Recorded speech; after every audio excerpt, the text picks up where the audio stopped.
procedures that we follow for public hearings. First of all, the reading of the agenda item will be done by myself, the chairman.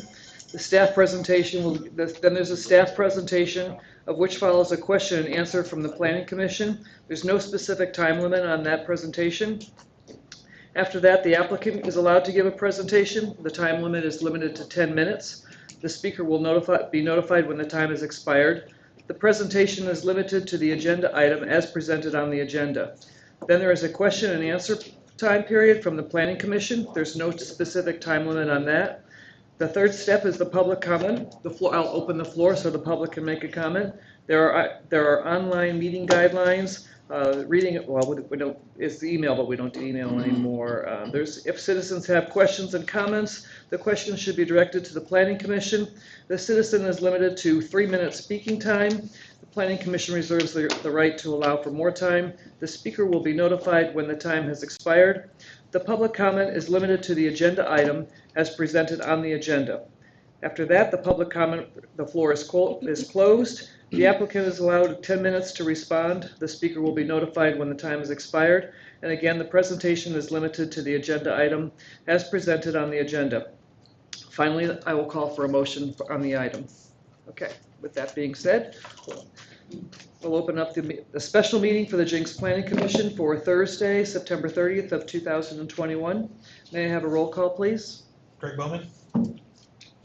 Here. David Randolph. Here. John Brown. Here. Scott West. Here. Dan Davis. Jeffrey Byer. Here. Carol Lind. Here. May I hear a motion to approve item 1, or items A through D as presented by staff? So moved. I'll second. Greg Bowman. Yes. David Randolph. Yes. John Brown. Yes. Scott West. Yes. Jeffrey Byer. Yes. Carol Lind. Yes. Okay, first item on the agenda is JZ 21-674. It's a request by Andrew Garrett for a zone change from an agricultural to a single-family residential at the general location of 11117 South Douglas. Marseille? Thank you, Madam Chairman. Before I get started, is Mr. Garrett here? Is the applicant present? Okay, and that is fine. I just wanted to confirm.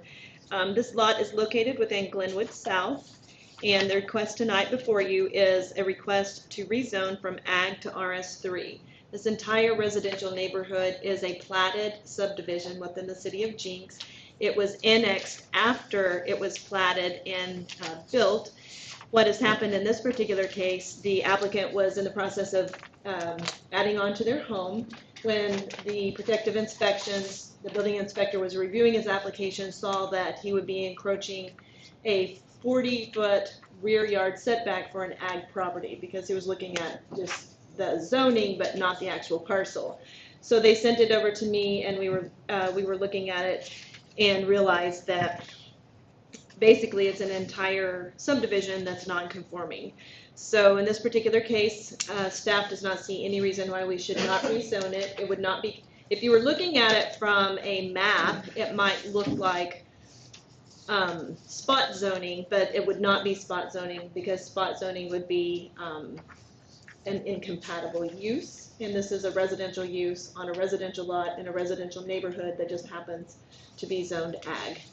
And I apologize, my introductory paragraph was maybe a little bit confusing, but what I was saying is when properties come into the city, when they're annexed, they come in as ag, and then it's up to at that point it would have been up to the developer to rezone the entire subdivision. So there's one other subdivision one other parcel within there that I think is RS2. We went ahead and asked for RS3 because of the actual setbacks, so that he could get the full, I think he wants to do 24. It's not a pool. Huh? It's not a pool. Oh, did I say pool? Yes. Oh, he wants to get, so that he can, the addition could go 24.9 feet instead of 25, which would have been the RS3. So with that being said, I don't have any other comments. If you look on page 4 of 5 or 27 of 93, you'll see the comprehensive plan, and so it is designated medium intensity single family. If you look on that previous page, which is page 26, you can see the entire subdivision is green, which indicates it's agriculture, except for one tiny little parcel, and probably they wanted to add onto their house as well, would be my guess.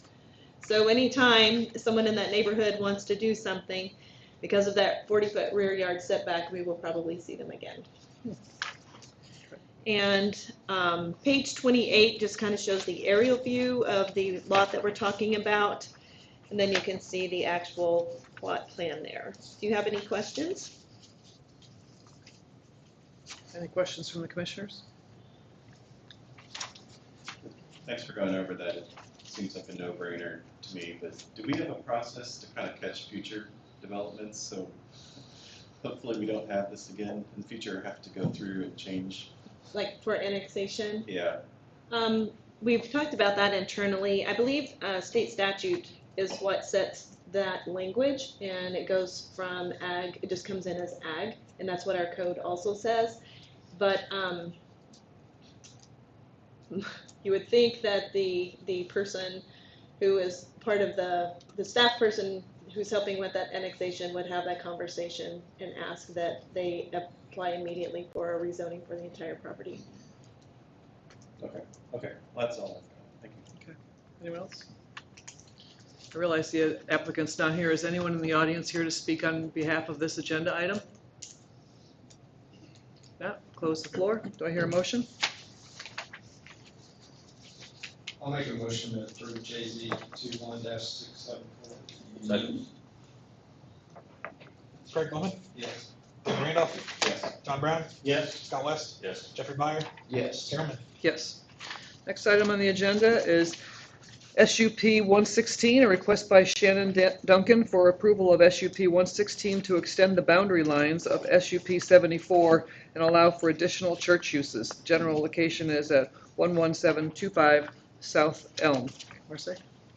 Thank you, Madam Chairman. This item is the specific use permit request for Jenks, or First Baptist Church Jenks. There we go. I wrote it correctly, but I almost said it wrong. And in order to be a church or an assembly use, you have to go through the specific use process. And currently, they have gone through that years ago, and they were specific use permit 74, I believe. And recently, they've purchased the lot directly south.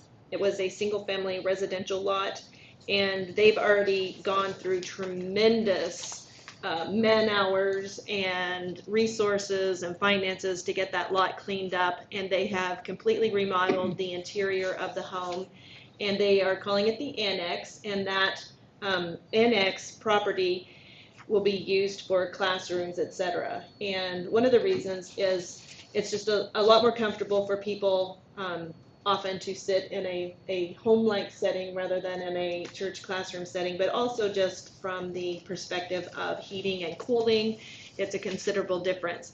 So a couple of things that they are asking for is to get additional parking for that particular structure, and then they also want to build I'm calling it the bus barn. I'm not sure if that was what we agreed that's what it was called. The vehicle barn. So they're going to build a barn, so to speak. There were two structures originally on this property, so near the second structure, which would be further to the east, that's where there's already water available there because it was a house. There won't be any restrooms or anything inside of the facility. It literally is just for vehicles, etc. And let's see, parking, the barn, and then they also are going to be in the process of creating a road that would connect this property to the main campus so that the people who want to go over to the annex or from the annex to the church don't have to get back out on Elm. The code does not have a process in place for amending a specific use permit, and rather than have two specific use permits for one concept, we just went ahead and created a new boundary and a new specific use permit. So ultimately, the church would like to they're in the process of master planning their church campus, which was the original SUP 74. And then once they get that done, they would like to build trails for the public and make it a property that is genuinely available to the public and really a nice resource for the community. If you look on page 34 of 93, it shows the purple outline you can kind of see in the background the campus there, and then on the very bottom you're going to see up towards on the lower corner you're going to see in that corner the house. If you look on page 35 of 93, the specific use request for the church includes both properties. So the original SUP will go away. It will be abrogated by the new SUP, and they will all be under one set of rules. They're in the process of doing a master plan for the entire 41 acres, which I just spoke of, with a connection to the trail system. They'd like to do things like sand volleyball and walking trails open to the public. Let's see if I left anything else out. The engineering department was in on the meeting that we had with the pastor in regards to the overall vision, and we did talk about making sure that our engineer calls it a farm pond. So when you have those existing water features on a piece of land, he refers to them as farm ponds, and just making sure that the ultimate master plan includes, Commissioner Davis, thank you. Make sure that the ultimate master plan and build out includes the accurate identification of what the pond does today and what it will do, and that complete build out. So, I mean, those can become big ticket items, and we didn't want them to get down the road and be surprised by that. With that being said, this is a specific use permit request for a church use. So there's some other things that were triggered, some life safety, there'll be a life safety inspection and other things, but staff has no other comments and does recommend approval. Do you have any questions for me? You say that they're working on their kind of master plan for the rest of the campus. What happened to the master plan from the SUP 74? It also had a lot of those amenities in them, the volleyball courts, softball fields, the public walking trail. Some of those were contingent upon approval of SUP 74 that haven't occurred. Did you see any of that back in 74 when you were looking at it? Commissioner West, I apologize because whenever I wrote it, I had not yet looked at it. Okay. And my plan was, it was brought to my attention this week sometime by Mr. Carr to go back and look at that. I apologize, I have not done that. The pastor may be able to answer that question to see how much it resembles the original master plan and what he expects to see changed in it. I apologize. I will have done that before the council meeting, but I cannot answer that question, but the pastor may be able to. Anyone else? Questions? Is the applicant here? Yes. You come forward and give us your name and address, please. Name is Rick Fry, and the address of the church is 11701 South Elm Street. Probably can answer that question for you. We were in the process of going ahead and do the walking trail, and the city told us to stop. The reason for that was because of the road expansion that was going to happen down. So we had already gone in and put in, if you look out there, that was raised all the way across our property, or at least the part that we owned at the time. And the city came back and said, hold off because we're gonna ride in, and so until we know what's gonna look like. So we didn't wanna go do our part on our property until we knew exactly where we were gonna tie in, because they didn't wanna have to go back and undo it. And they said that was perfectly fine. So that's the reason why that didn't happen. What happened for us, some of you may recall that when we presented the plans to the first building, we had requested, and some of y'all, not y'all with y'all, but the planning commission was concerned because other churches had built and didn't finish out what they said they were going to do. And so when we built, we asked to be able to leave one side metal because we knew that we were going to grow. We did. 4 years later, we had to go build a children's room. Everything we've done except for the sand volleyball, and the walking trail, really we've not done. Still in the master plan, that's still gonna be done. COVID hit, all that fun stuff, as y'all know, so things kind of slowed down a little bit. But gearing back up and was able to go buy the 13 acres and clean it up. It was a trash bin. It was. It was over 200 hot water tanks, multiple vehicles. Becker Ridge loves us because we have cleaned it up. And we want to make it a nice place for the community. And as you know, we have a very nice facility out there. And want to take that 41 acres and really make it something that the city of Jenks will be proud of, that we can, the community can use it as well. Any other questions? Thank you. Thank you. We have anyone in the audience that wishes to speak on behalf of this agenda item? Come forward, please. Give us your name and address.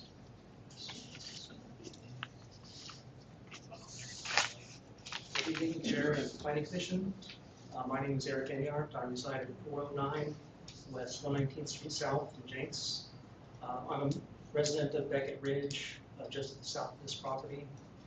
Want to disclose, so I live in the vicinity, I belong to the church. I'm also on the Board of Adjustments. Want to disclose, these statements are mine alone. They don't represent anybody else that I'm affiliated with. I do support their application. I think it's good use, good location, and I hope that they do the best that they can with the property. That's all I say. Great, thank you. Thank you. Anyone else? Okay, close the floor. Do I hear a motion? I make a motion, we approve special use permit 116. I second. Craig Bowman, Yes. David Randolph, Yes. John Brown. Yes. Scott West, Yes. Leon Davis, Yes. Jeffrey Byer, Yes. Carol Mann. Yes. Next item on the agenda is trucking establishment ordinance. This is a request by staff for approval of an ordinance adding the trucking establishment language into the Jenks zoning code. Thank you, Madam Chairman. This is, would be new zoning code language, and I want to bring it to your attention this evening. It was we had a zoning case, and we have a similar one tonight near 121st and Highway 75, and the community surrounding those properties was very concerned about a truck stop coming in. And I think that the Planning Commission was also concerned, and I know Council was very verbal about their concerns as well. So I met with the city attorney, and we felt like it was in the best interest of the community to go ahead and look at adopting some language. Whatever we adopt would then be rolled into the new Unified Development Ordinance with, I can't say it would be exactly the same, but it should have the same. Conceptually, it should be the same. So that's what's before you. There's an ordinance on page 47, and one of the things that I would like you, it would still require, we have to change the specific use permit language currently, but all that looks, as you know, because I know y'all are reading your UDO material, and you're so familiar.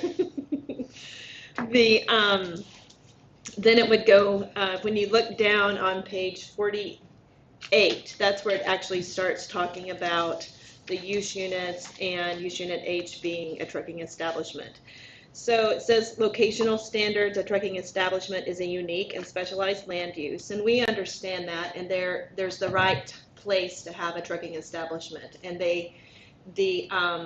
we understand as a city and as a staff that the trucking industry is extremely important to the economy of the United States. So this kind of just puts it in place where you can have a trucking establishment and where you could not.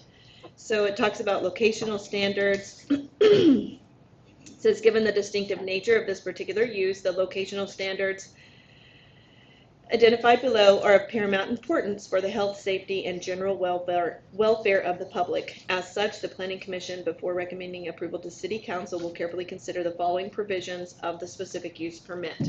So when a trucking establishment, let's say Buc-ee's came, and we all got very excited, and we're like, great, we're so excited about Buc-ee's. And so they would have to go through this, they'd have to go through the specific use permit process, and then you would have to, Planning Commission would have to consider every one of these points and either grant them the specific use permit, or you could recommend a waiver if you chose to. So no trucking establishment shall be located within 5 miles of any other trucking establishment or gasoline service provider. We have very few places that a trucking establishment could go, period, so that would probably really, we probably couldn't get Buc-ee's and the new Quick Trip that's coming, just saying. There probably wouldn't be enough land. So then when you go down to B, and this is probably the one that I felt like was the most important to really look hard at, and that is establishing a distance, a spacing requirement. It says no trucking establishment shall be located closer than 2,500 feet from property designated as residential on the land use map or land zoned residential. So that's a very large spacing requirement. It may be too large. It may be exactly right, but you will need to think about that and make that decision. I would also say we can move it forward and even get it approved in October exactly as it's written if you choose not to make any changes.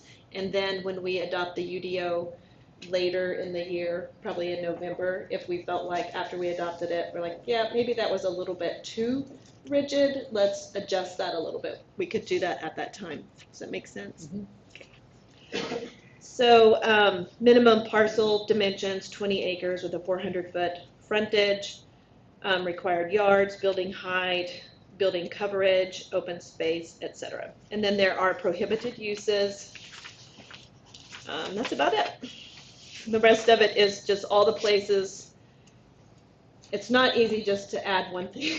It touches many different places in the code. So Brandon worked really hard. I threw a bunch of stuff at him, and then he took it and kind of reorganized it correctly in the code. So that's what you have before you. Like I said, we've talked this over in staff and with the city attorney, and we're comfortable with it, but we also understand that you may want to make some recommendations or changes to it, and that's fine. Okay. Commissioners, go ahead. I've got one question, one item that I missed. Whether or not we fold this into AB or, under section H, 1, AB, or if we want to add a C, we didn't designate the road type, and whether or not we want to put this as a classification on a major highway, arterial street, because we wouldn't, all the language here is good, but we wouldn't want it up on along Riverside somewhere near the aquarium. So Okay. something that's going to designate the classification of the road type. And I don't have the specific language to offer on that. I can look that up and make some recommendations.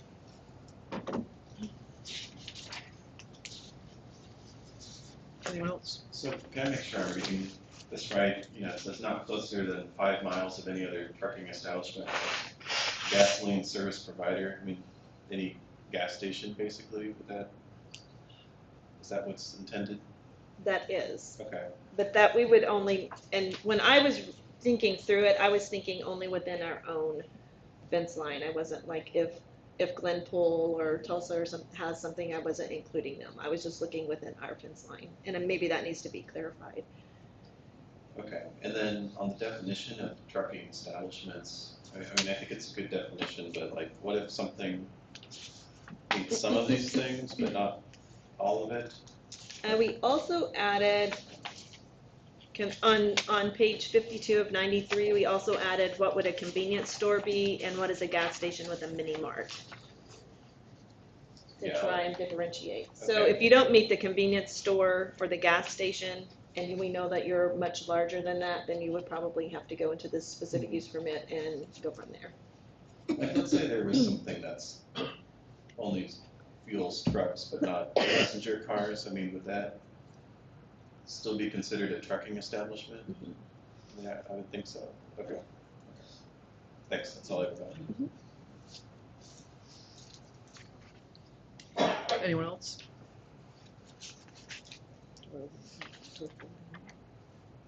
No other questions? Okay. Does anyone in the audience wish to speak in regard to this agenda item? Okay. Close the floor. Do I hear a motion?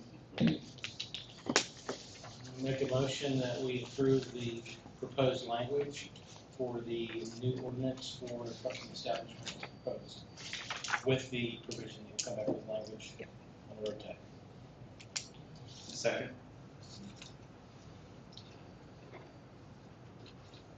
Greg Bowman, Yes. David Randolph, Yes. John Brown, Yes. Scott West, Yes. Leon Davis, Yes. Jeffrey Byer, Yes. Chairman Linder. Yes. Next item on the agenda is JZ 21-673, request by Bell Land Use for a zone change from agricultural to commercial shopping at 2830 West 129th. Marseille? Thank you, Madam Chairman. This is a very similar case to what we had a couple of weeks ago. When we talked about it, there are 4 parcels adjacent to some land that has never been annexed. So at some point in time, 4 parcels were annexed, and the zoning was changed to, or was never changed. So that's how it comes in as ag. We discussed that earlier. They annex it, and it stays as at ag. Good grief. It stays as ag until some future date. And then at that time, the zoning is changed in accordance with the comprehensive plan. And we talked about how that the comprehensive plan has recommended commercial for this area for many years, and the new comprehensive plan also recommends commercial for this area. We also talked about, and I called it a donut hole, which it's really like someone ate half the donut and they just left the other half because it's not a full circle.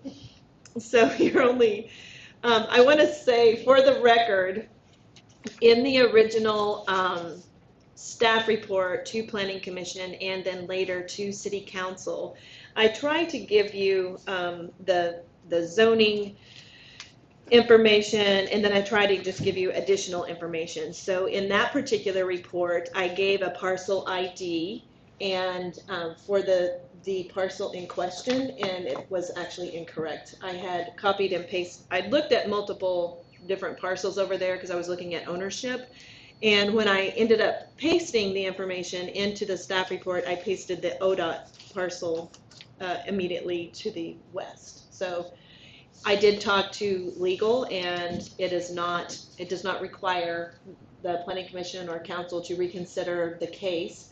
It was just an error on the part of the staff. All the legal notices went out, all the legal notices were correct, the legal description was correct, the map was correct. I think in Planning Commission, some of my arrows were a little janky, because sometimes when you convert a Word doc to a PDF, it gets a little skewed.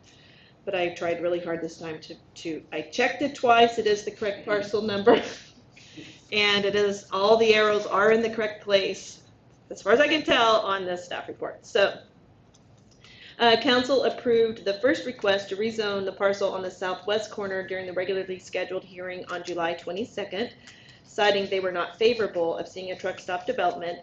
On July the 8th, Planning Commission heard that case, so we're talking about the case in the past.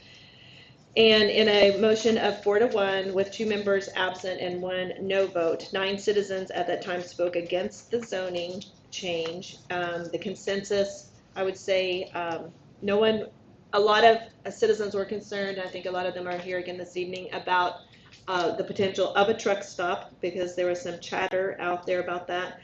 And they had traffic concerns, health impacts to their families, economic impacts, animals, and such as wildlife and property values. Staff, I went back and looked, and I know that the comprehensive plan showed it as commercial since 2015. I never did find the comprehensive plan before that. I'm sure it's somewhere in a very large file. Let's see here. Again, the uses that would be allowed in a commercial shopping zoning. You could have by right, so we would not have another conversation on use unit 1, use unit 4, 5, 10, which is off-street parking, 11, offices and studios, 12, eating places other than drive-ins, 13, convenience, goods and services. 14, shopping, goods and services. 16, gasoline stations. 19, hotel, motel, and recreation facilities. And 21, business, signs, etc. On page 55 shows the parcel that we are talking about. So originally, we looked at the one that was, I would say, most adjacent and on the west of the quad parcels there, adjacent to 121st. Now we are diagonal, and it's in that 4 parcels, it's on the northeast, adjacent to Quanah and 120. If you go to page 56, see the arrow there, all of that grayed out area is land that is not within the Jenks city limits. We have a picture on page 57 that shows the intersection if you were looking west towards Highway 75, and it will show the future land use map. So all of that in that area, if we were going to plan it, would be commercial, and then only adjacent to Tacoma, anything between Tacoma and Highway 75, I think is commercial or local commercial. But everything else, the comp plan recommended residential. That being said, the application is a request to approve commercial shopping, retail sales use. Staff does not interpret the code to include a truck stop use, with use unit 16 being gasoline service stations. And we are working to do a better job to define a truck stop, which is what you just heard and did recommend approval on.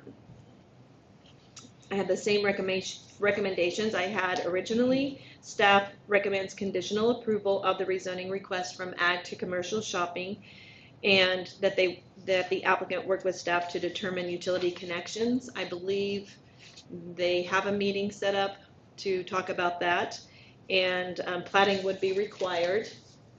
And again, they would have to meet any city code, engineering design criteria, subdivision regulations. If you look on page 59, that's the legal notice. And then on page 60 shows the actual tract and the actual legal map. Does anyone on the Planning Commission have any questions?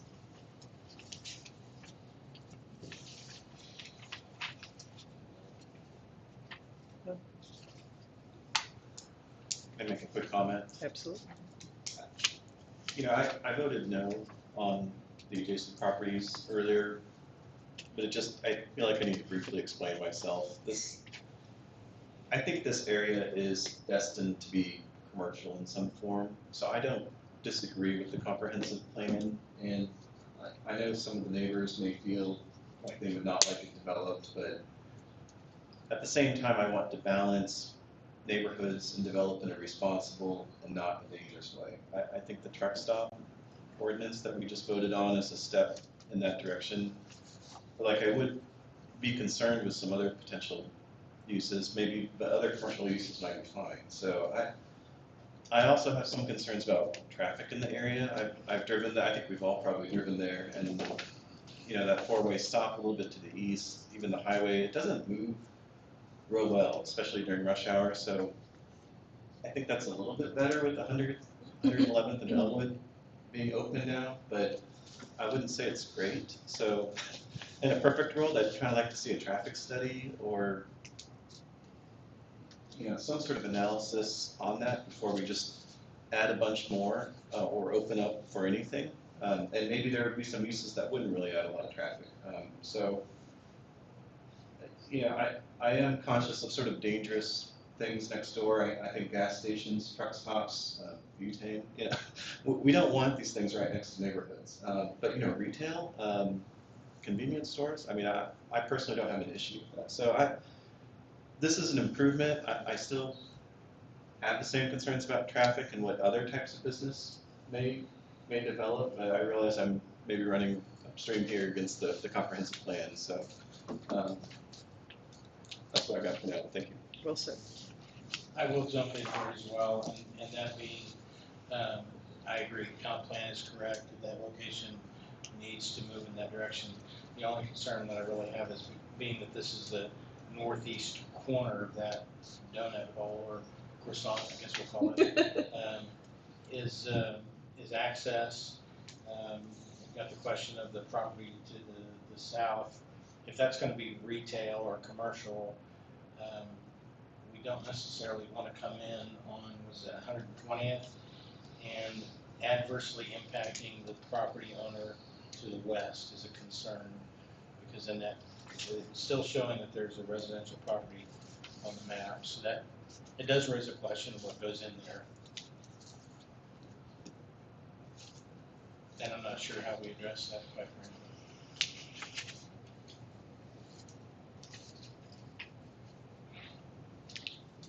Anyone else?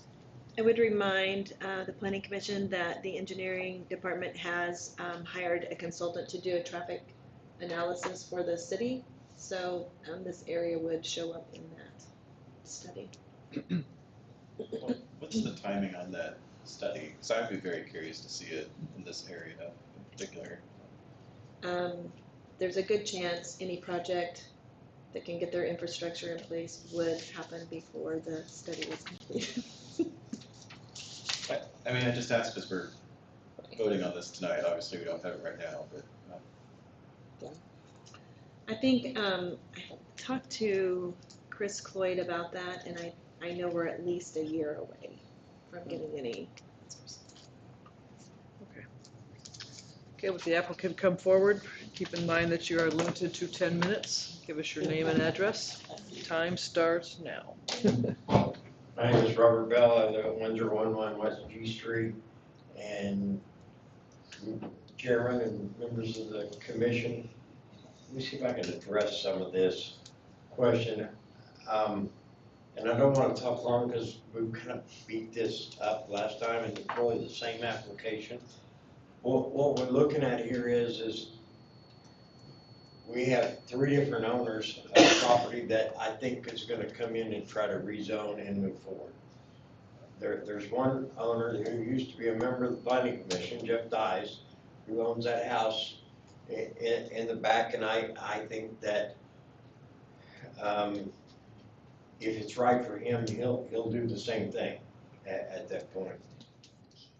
I have been in contact with the owners of the property at the southeast corner, and they also are looking at that, and it's on the market right now for commercial use.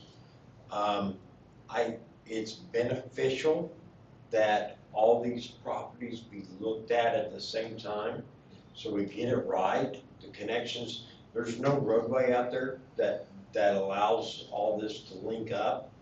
That needs to happen in the plating process, how this links to 121st and how it moves forward. All that needs to be considered, and we have meetings set up with the city engineer to discuss some of those things. I also think there's some political things in the future in that area to discuss, and we may see that also. I do know that the southwest parcel has users, and I'm not at liberty to say who that is, but I can say that it's in line with the convenience store and some shops and commercial sales. And so they're going to want to move forward with sanitary sewer, with water, those issues. And we need to look at that entire area, because that entire area is supposed to be annexed into the city of Jenks in the future. And this type of development will help those people if they want to move forward with selling their property and turn it to commercial. At that point, that value will be there with the infrastructure coming in. So these parcels need to all be developed at the same time, or at least the thought of how they tie to the city streets, how the sewer works, how the water works.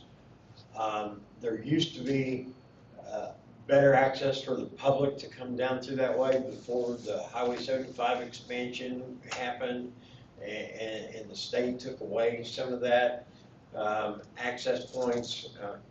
there's just a lot of things that have happened over time, but we're at a point that it needs to move forward. They need to move forward together, and that's why we're gonna see this zoning application, and then, like I said, I've talked to the other owner, and they're gonna be moving forward also. It's on the market right now for commercial, the one on the southeast side, so. If you have any questions of me, Anyone have any questions for Robert? I did good, right? You did. Less than 10. Thank you. Okay, I have a couple people in the audience who have signed up for comments. You're welcome to come forward and give us your name and address. If Victor Connor is here. I'm Nick, I'm gonna go first.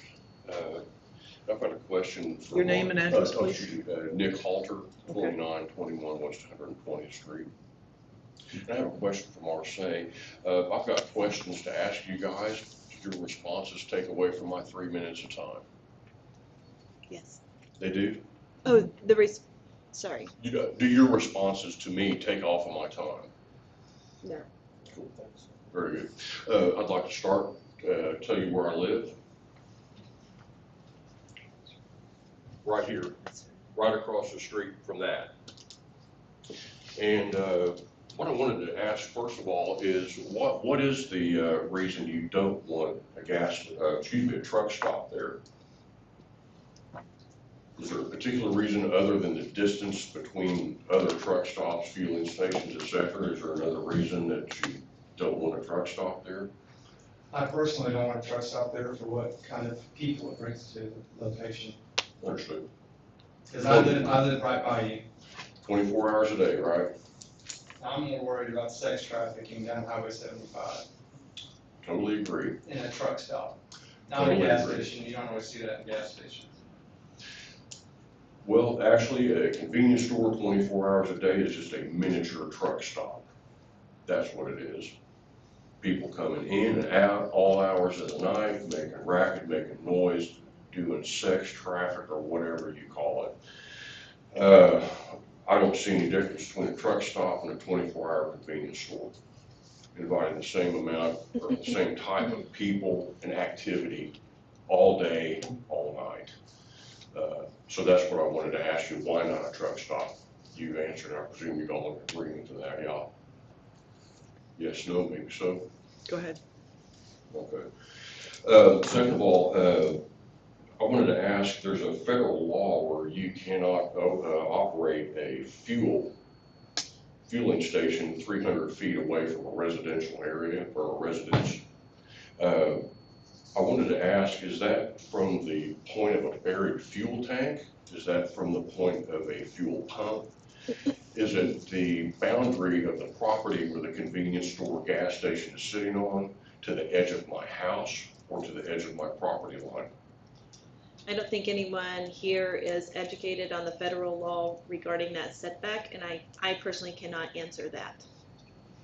It would be up to the developer to meet all of those benchmarks, and they do have to meet all of those. We don't check them, but the federal agencies do. Maybe get back to me on that, because that kind of tells me whether or not I can move forward with what I plan to do on my property if I'm allowed to stay, or whether I'm going to be menaced by the environmental concerns of a gasoline station right across the street from me. Okay. Another thing, since our last meeting regarding this, has anyone conducted a study to the cost of the taxpayer to prep this area for construction, sewer, water? Has any studies been conducted, or you said an engineer is going to get back to you within a year's time, I'm assuming? We would not do, that would be up to the developer. The city does not estimate the cost for them. Now, we can estimate the cost for us to extend lines, but your time is up. Oh, cool. Thank you. If you want to email me additional questions, you certainly can. I will, because I've got a lot of questions. Sure. And here, don't give that to me.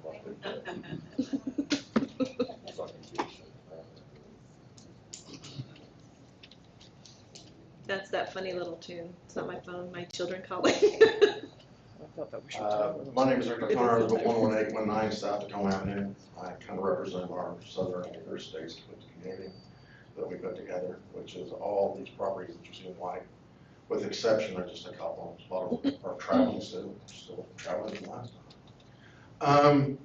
One of the things we're concerned about is we've always known that we were likely going to be taken over with the commercial development. One of the concerns, we've reached out to Tulsa County, we've reached out with the Corps of Engineers, and we believe that we have some Coal Creek issues that we want to get resolved. They are real issues. So it's part of the process. Of course, we have some people that do not want to move. Some people say commercial development, I want out of here. They want options. And one of the things as options is, if you let some developments go forward and you don't have the forethought that this is going to develop further north, then you're going to really impact that development. Elevations are going to be key, in my opinion, in this area. Sewer, water, all that's going to happen. You're going to come up with some tips. It's going to be substantial. But if Jenks City, Jenks Report, there may be some opportunities. Again, most of the area really doesn't want this to happen. But if it's coming, let's do it right. Let's don't do these little packages that Jenks is so notorious for. Let's lean forward and look at this and get a plan. If this is the Jenks City Planning Commission, let's get a plan that works. Right now, you do not have water, sewer, or gas in the area. And you expect the developer to come in here and pull the ticket on this. Well, you better be able to be prepared to pony up with some TIF money. So let's get, if you're going to move forward with this, if you really don't want it, if you're going to move forward with this, let's try to get it right. Don't leave people behind. Don't let people come back at commercial development when their properties are usually sold for commercial development. So that's all I got to say. I know you're probably going to push this forward because of legalities, but let's get a plan. Thank you.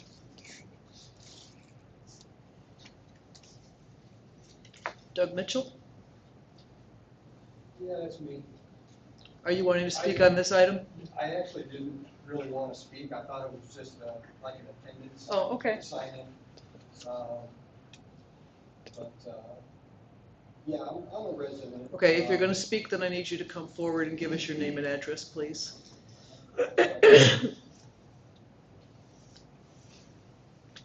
Richard Edwards?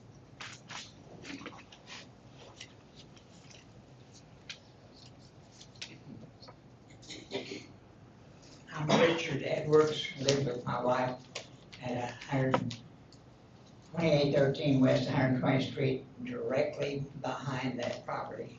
They're our neighbors right across the street. Question I have to the council is, what are the requirements for someone to, because someone to take the city to change the zoning for the city of Jenks? What requirements do you have of the applicant? The applicant has to make application, pay the fee, and we as a staff send out the legal notice, put up the sign, and post it in the paper.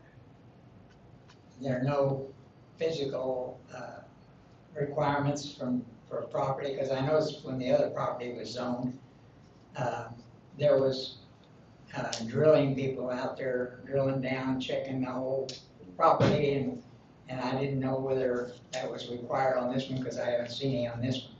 No, sir, we don't require that. It's just a land use hearing. We're just talking about the use. And the rest of that is worked out through the development process. But when we have a public hearing, we're asking the Planning Commission to consider, is this the best use? Does this fit the vision of the city? Does it meet the requirements of the comprehensive plan? And we're just talking about uses. So they're just asking for a commercial shopping use, and that's the only thing on the agenda. We felt like this house that's directly in front of us there would be a buffer for activity on 121st Street. And if you change it to commercial, it no longer be a buffer. And so, we're definitely against that. for that reason. And also, several years ago, I checked with the planning commission at that time, and they told me that anything that goes in there has to produce tax revenue, sales tax revenue. Is that correct? If the zoning is changed to commercial shopping, then it could be an office, and that does not produce sales tax. It is the preference of the council. I mean, our city uses sales tax to fund everything, and so it's highly beneficial, but an office could go in there. Thank you. Thank you. Okay, that concludes everyone who signed up on the floor. Mr. Bell, would you like to respond?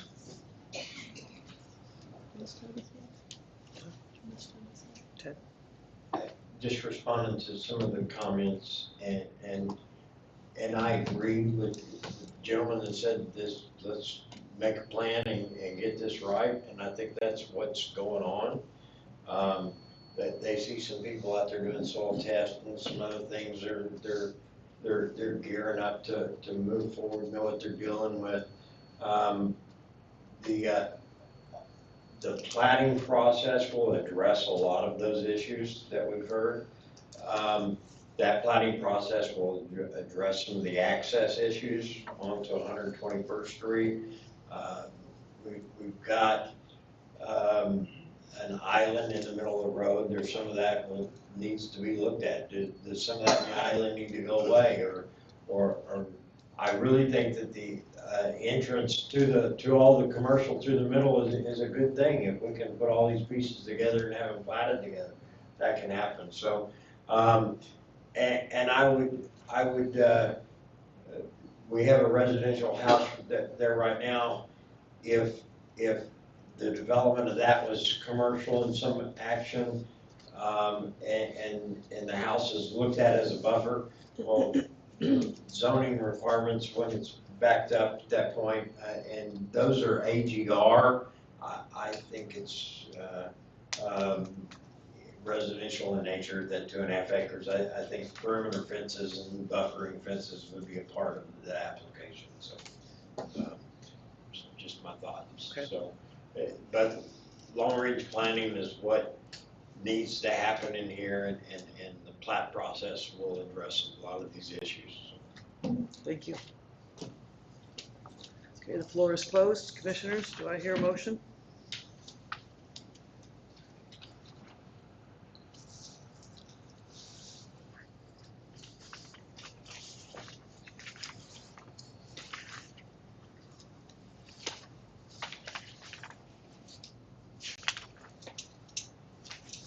Anyone? For, against?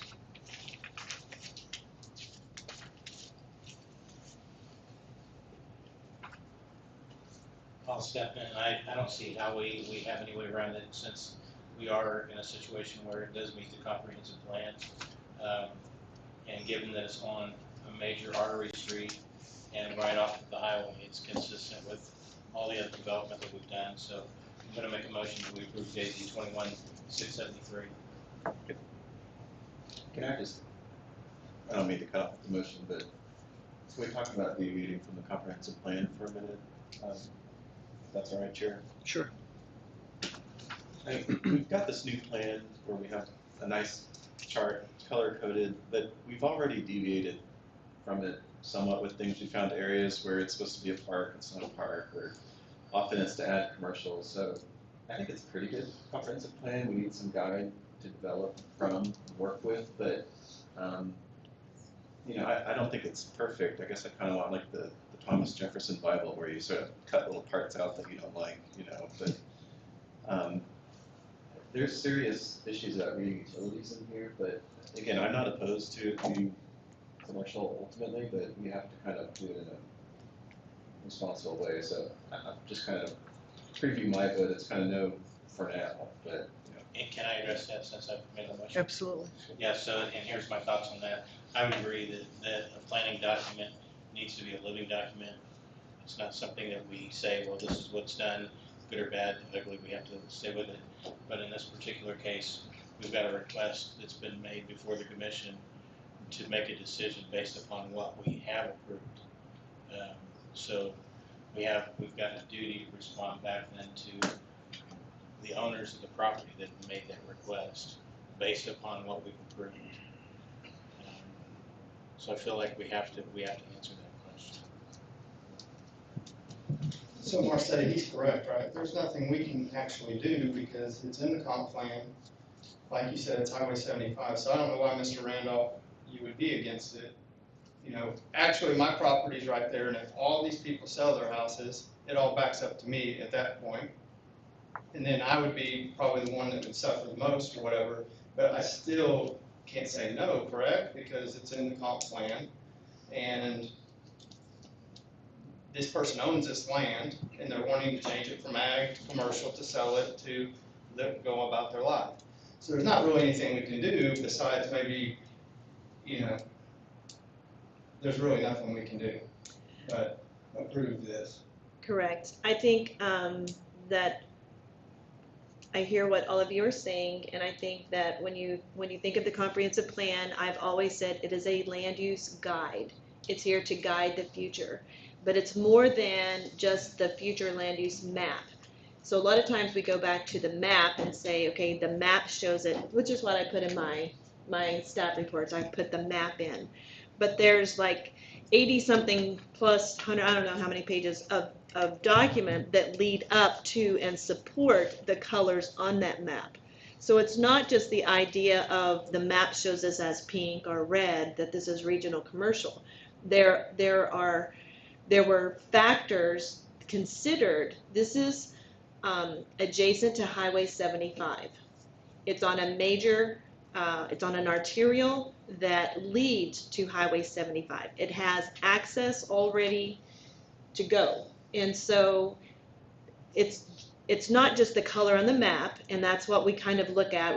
Well, it shows it as regional commercial. That's true, and we have amended it, and you are correct. In the places primarily where we have amended it, you know, one time there was a recommendation for maybe multifamily, but we went with industrial. But in that section on that map, there was already multifamily here, there was industrial there, and there was single family. There was all kinds of colors kind of coming to an intersection, and there wasn't a real clear path forward, and it was an existing industrial lot that wanted to expand, and so we went ahead and changed it from multifamily. So that's just one small example. But it's the policies of the document that guide the decisions on the map, and those policies, basically, we do need tax revenue, we do need sales tax, and this is a location that is considered prime for producing commercial retail development. And in the new UDO, I would challenge you all to make sure that you understand what it says about setbacks for commercial development and what types of accesses are allowed and things like that, and what did the subdivision regulations say. But for tonight and for this conversation and for this land use question, when a parcel of land is supported by the policies of a guide, and when it is supported by the colors on the map, then it would be very challenging in a court setting to defy that policy guide for the Planning Commission to make a recommendation contrary. If the Planning Commission found that there was adverse, and when I say adverse, you're going to have to prove it, that the adverse impact to the community is greater than and so detrimental that it would not be in the benefit of the city or its citizens to agree with the land use plan, then perhaps you could make that decision. But in this case, we're talking about 4 parcels that are within the city limits, surrounded by many acres that are not within the city limits, on land adjacent to a major highway and on an arterial. And I recommend approval because I think that it is the right place for commercial. I live in the country. I understand. It makes my heart sad. I didn't like it when someone bought the 10 acres south of me or the 20 acres south of me and did what they wanted with it, but I did not buy the land. And that is how our Constitution protects land rights. Whether you're the seller or the buyer or the neighbor who's been there their entire life. And when it comes to selling property, we have rights and we have guides and we have policies, and this meets the intent of the comprehensive plan. The only reason I said anything is just because as planning commissioners, we have to make tough decisions. And we have to do stuff that's, gonna affect us, and we've had it, whether it was over in that part of town or that part of town or this part of town. You have to make unpopular decisions as you sit up here.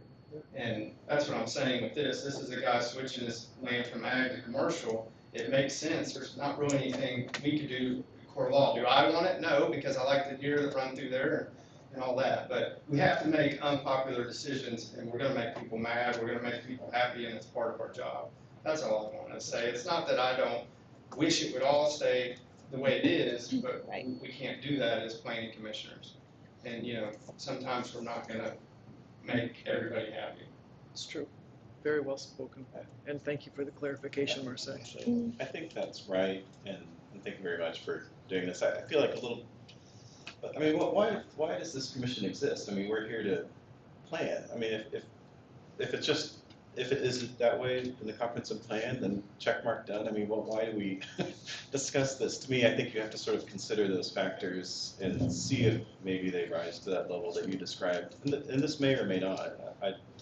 I don't know. And I realize it is hard from a legal challenge standpoint, but I think it's our duty to kind of consider it as a whole, whether it's access or how it fits in the community, or do people want this, or sales tax revenue. I view that as one big bundle, but thanks. All right. There is. I think I see my role is quite a bit different than that. I don't know that we're here to plan. A lot of the planning in that comprehensive plan has gone on over the past decade or 15 years. I've been on 2 of those boards that relooked at these plans. We took in all these factors, like Marcel was saying, there's 70-some pages of documents to back up that plan. We spent hours and hours and hours. That was the planning part. Here, we're here to facilitate a public meeting, listen to public comments, make sure everything. This is a third-party application that they're bringing to us. We're not planning this for them. We're not planning what they're going to use it for, what they're going to put on it. We just have to say, yeah, it fits the comp plan. Yes, it's a good use, the highest use of that. And when it does, it has to fly. That's my opinion. And it gets moved over to city council, and then they get to approve it or fine tune it. All right, there is a motion on the floor. Is there a second? I'll second. Craig Bowman, Yes. Dave Randolph, No. John Brown, Yes. Scott West, Yes. Leon Davis, Yes. Jeffrey Byer, Yes. Darrell Manning. Yes. Okay, next item on the agenda is PUD 129, request by Greg Helms for approval of a mixed-use plan unit development at 105 West Main Street. Okay, we'll bring the meeting back to order. The agenda item has already been read. Turn the report over to Marseille. Thank you for allowing that break, Madam Chairman. This is item 7. It's JZ 21 PUD 129. So it's located at 105 West Main, and this is a mixed-use planned unit development. And it is for retail and multifamily uses. The project is 5 stories, and there are plans for the lower level, the street level, we'll call it the pedestrian level, to have retail space, and I believe they're looking at least 2 restaurant spaces plus retail or some combination thereof. But we definitely are excited about restaurants coming to downtown Jenks. The property is currently zoned commercial heavy, and we're not looking to change that. I will say, as a reminder, in the new UDO, the entire downtown core will be rezoned to downtown. So it'll have its own zoning at that time. They're looking to do on the 4 floors above the retail space, 35 to 40 apartment units. So at the time of this report, I had not received any comments. I did get an email today from, I believe, a resident. She didn't indicate that she was a resident, but just asking for information on the project. We, as in Brandon, sent out over 300 notices because this did incorporate multifamily. State statute requires a quarter-mile radius and a 30-day notice. So it did go out to just about everyone in the downtown, it seems like, at least if you're near the railroad tracks. The uses in the PUD that are allowed are use unit 8, 12, 13, and 14. I did check the parcel ID. So nervous about that now. It is correct, I'm pretty sure. And I put all three. So I went ahead and included the parcel ID for the railroad property. And as I understand it, the applicant has that property under lease and they would be using it for parking. So previously, the previous owner at some point had all of it under lease, I think, and had let the northern portion go and had kept the other portion. But in this case, this applicant and this developer would use all of that railroad right-of-way. The only request that we had, well, there's been a lot of conversation, but the primary request that I had was that they were required to provide parking for all their residents. So they do have dedicated parking for any apartments. And then because it is on Main Street, I'll try to give you a little history, and some of you who have been here way longer than me. In the surrounding areas, it looks like maybe eons ago, Tulsa had a zoning code and the suburbs all adopted it to some degree or other. And then each suburb changed it as things came up and came along. So at some point, we had at Jenks a central business district, and then it went away and became other things. But when, in that case, when you had a central business district, they kind of and generally allowed that your basic retail uses did not require, did not have parking requirements. So if you had retail or whatever, you were not required to provide additional parking. And when we did talk to the applicant, that was one of the things that we stuck with, that they did not have to require, if the code said one space for every 200 square feet of retail space, we did not require that. So with that being said, if you look on page 62 of 93, it's a little under half an acre. And it was designed, what you see, it was designed by Greg Helms, who lives here in Jenks and works here in Jenks. The Main Street facade will be built to the property line, so that would be consistent with what you see downtown if you're walking down Main Street. And the majority of that Main Street facade is 1.5 stories or 22 feet tall. Then there's a tower element at the southwest corner, which kind of establishes the parking area with a 1 foot setback. The primary materials used, and I'm not going to repeat this over and over and over, but are cultured limestone, brick, and as a masonry product. On that Main Street, they have some beautiful arched glass and some 4 foot pedestrian overhangs. And then above that, primarily around the building, you're going to see a mix of brick, stucco, and metal. And that pretty much is repeated over and over as applicable. The landscaping, we can talk about that just very briefly. Adjacent to Main Street, there would be no landscaping beds because that wouldn't be common on your Main Street. However, they could add potted plants along the sidewalk if they wanted to. On the west side, that's going to be the side adjacent to the railroad tracks. They would have a tree and shrub planting, screening the dining and parking lot entry. And additionally, they would have foundation planting beds. And that is something that will be required moving forward in the new UDO. Not necessarily just in downtown, because most buildings would normally be side by side, but in commercial development in general, there would be foundation plantings. On the north side of the property, there would be a planting bed along the length of the screening wall. Another little perk is there's a dog park They'd be keeping the trees there and adding a covered picnic area.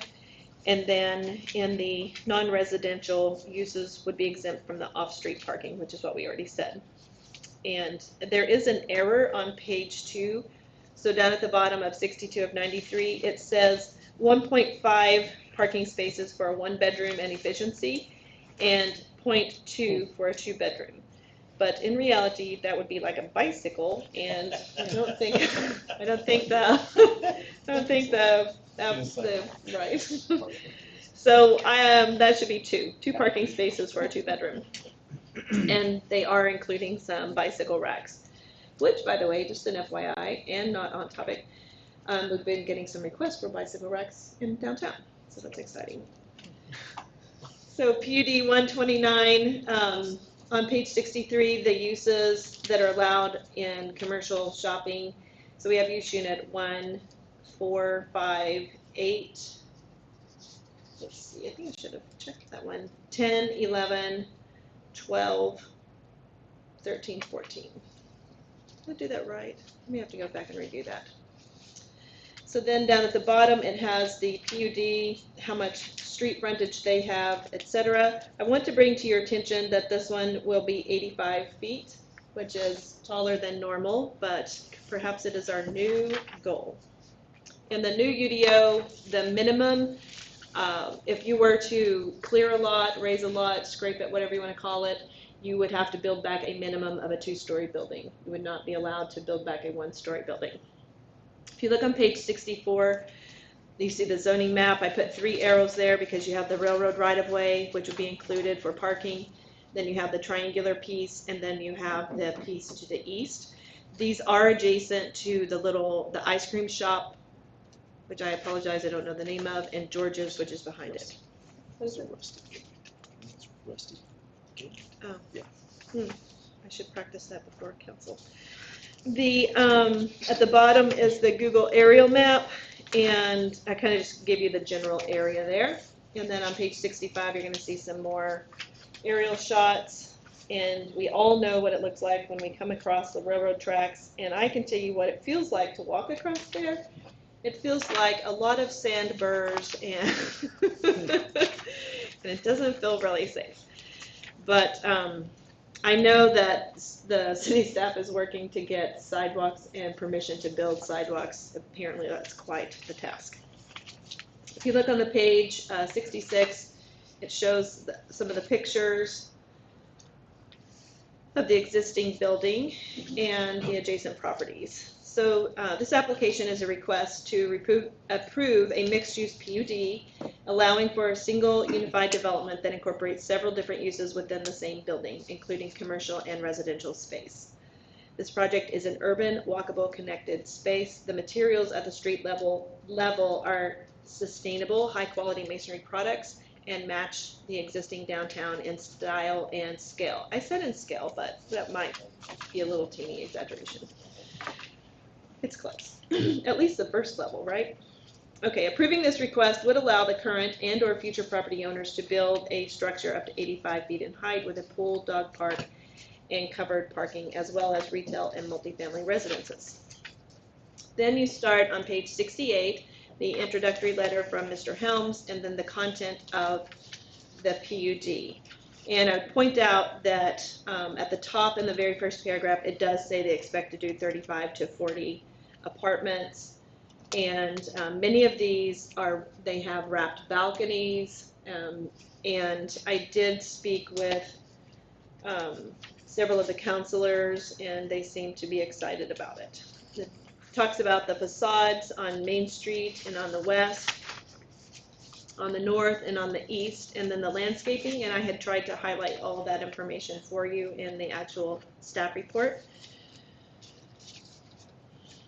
as well as some of these other things. If you look on page 75, it shows the project site, and I want to point out that the city of Jenks does own the parking lot directly north. Some of you may have used it, or may use it on a regular basis if you go often to George's. That's what I understand people do. If you can't park adjacent or nearby, you go to the north. So that would, of course, if if I want to come and eat at this amazing new restaurant and I can't find on-street parking, I will immediately try that parking lot to the north. On page 76, we have some public utilities, just an FYI. And then on page 77 is a general site plan, which I think is really helpful. You see Main Street down at the bottom, and then you see the residential entry, and then the proposed 5-story mixed-use development. You have your dedicated parking, and plus there are additional parking spaces. And then you have the loading zone, which would be on the north side, and the dumpster enclosures, which would match the materials of the apartments. And it also is enclosed and kind of tucked away in the back so that it's not offensive for the restaurants. And it also shows the dog park area and the City of Jenks parking lot. Then there's kind of a zoomed out, the Alta survey. Then starts all the amazing photos, or I should say drawings, illustrations. So on page 79, you're gonna be looking, this is what you would see if you were looking north. So I just came across the railroad tracks. I feel like I'm on the other side of the street and I'm looking towards the north.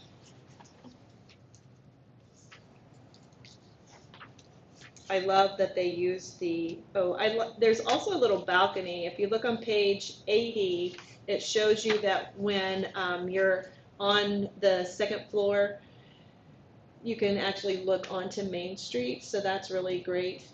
You can get a good price for seats there during the Christmas parade.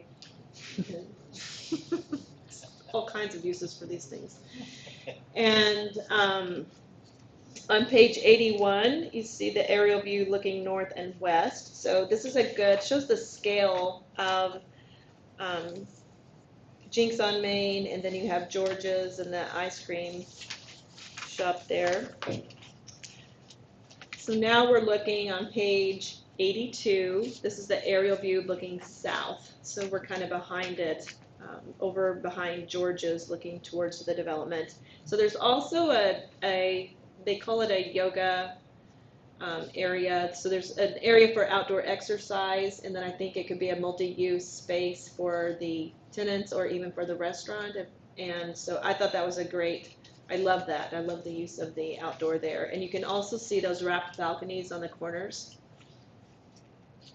If you look on page 83, you're going to see the parking and the dog park. And then on page 84, this is a great view when you're looking from, you're down the road before you get to the railroad tracks looking east. On page 85, we're standing just to the east of Anthem Road looking to the west. I think we need to get some more modern cars in our picture. On page 86, we have the street view of the Main Street facade. I just want to say out loud to Mr. Helms, I love the street view, and I can imagine how amazing it is just to walk past there. And I say that earnestly. I love the materials. I love the windows. It's beautiful. If you look on page 87, it's a street view of the outdoor dining area.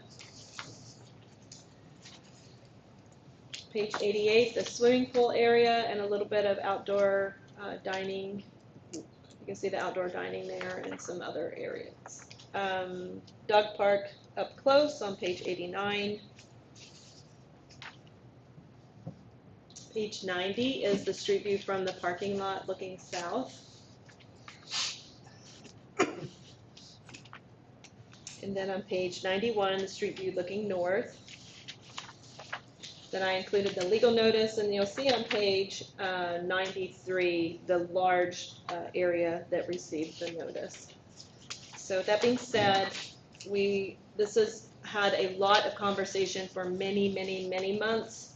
They are still working with staff to hammer out some other details that aren't directly related to the use of the site. But we're very excited, and staff does recommend approval of this project. Any questions? I'd like to start off asking Mr. Helms if he has architectural engineering in a Star Trek hollow suite to be able to get all of this in such a confined space. Very impressed with the plan. The site plan. I did have two questions. One was going to be asking about sidewalks, if we're going to be looking to plan to connect sidewalks along Main, Over the railroad tracks? or at least up to them, as far as they could possibly go on the site where they control.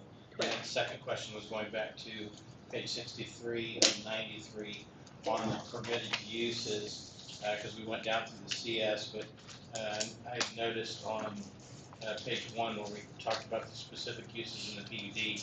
Right. It just had listed 8, 12, 13, and 14. Yeah, I think that I messed that up. I apologize. I need to. So If we you are- look on page 72, it says proposed uses are 8, 12, 13, and 14, but then I think, I'll have to clarify. Mr. Helms, can you confirm those are the only uses that you're looking to allow there? Or it was also, I feel like in some language it said, or uses by right.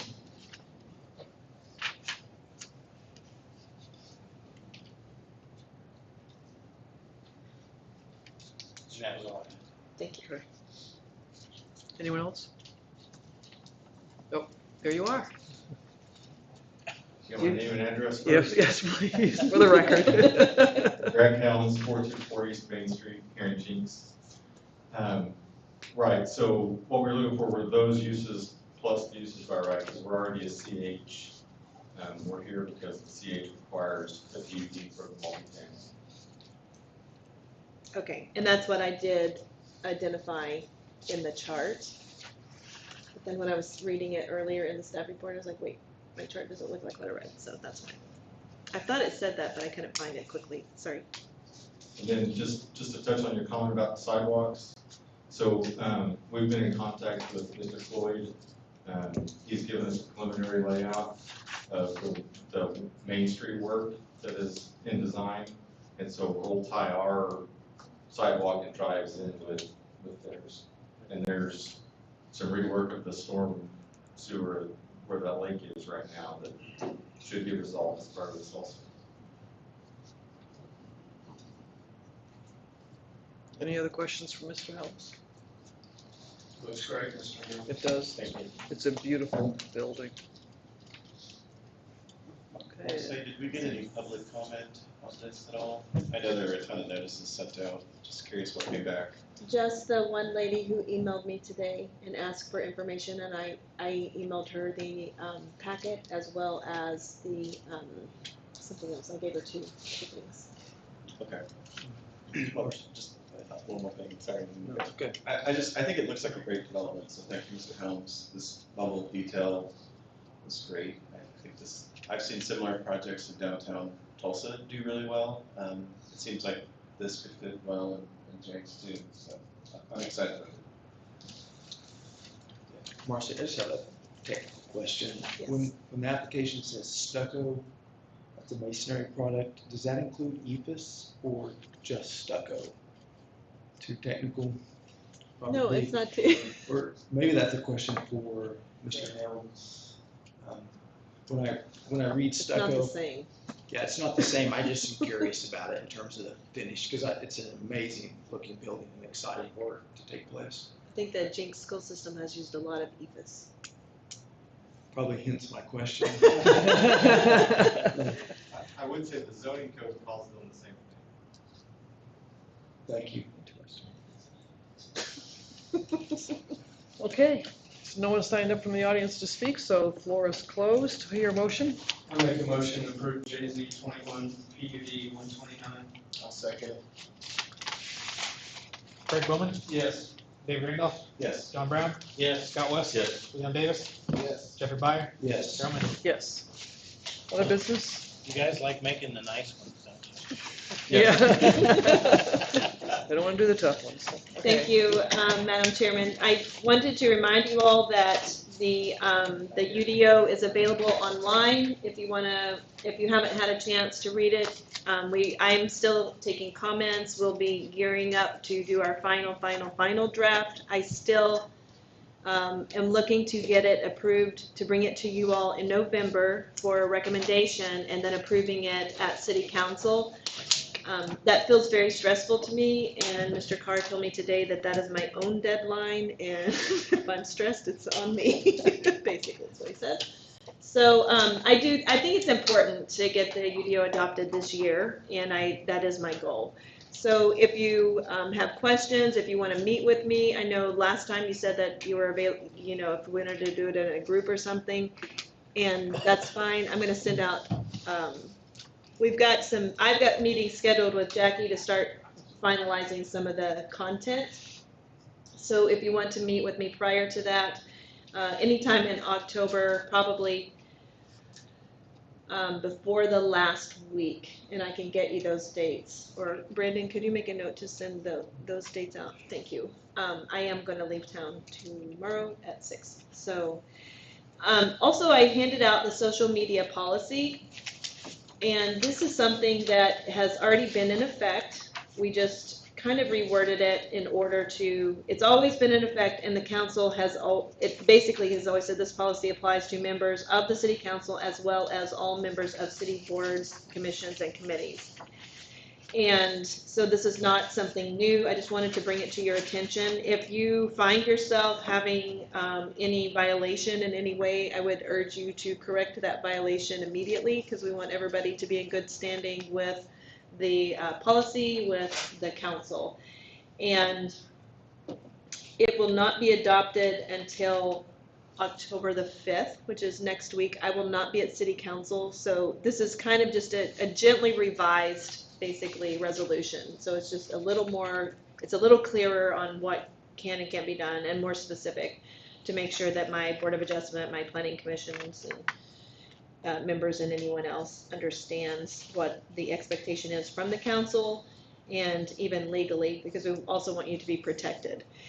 So with that being said, there will be, you'll have this to review. I expect it to be on the consent agenda for October the 5th. And then I will also ask you all to sign there'll be a form sent out to you and to sign it. If you forget, I'll have one available in the October meeting for you to, well, we won't have an October meeting, will we? November. This is the October meeting. This is it. Okay, so in the November meeting, you'll have the opportunity to sign it and give it back to me. So, but again, go through it, make sure that you understand it. If you have any questions, please email me, email the city attorney, or email Katie. You can email all of us or one of us. It would be nice if I knew you were emailing them so I would know what your questions are. The UDO committee met, had a lot of good questions. We had kicked back the subdivision regulations for further review. We gave them a lot of comments. They just gave them back to me this week. I have them printed off to take on vacation. We'll see if I read them. We will get those out as quickly as possible. And I think that's all. Okay. Motion to adjourn? Yes. Second, all in favor? Okay. Thank you, everyone. Thank you for meeting on a special night. I appreciate it.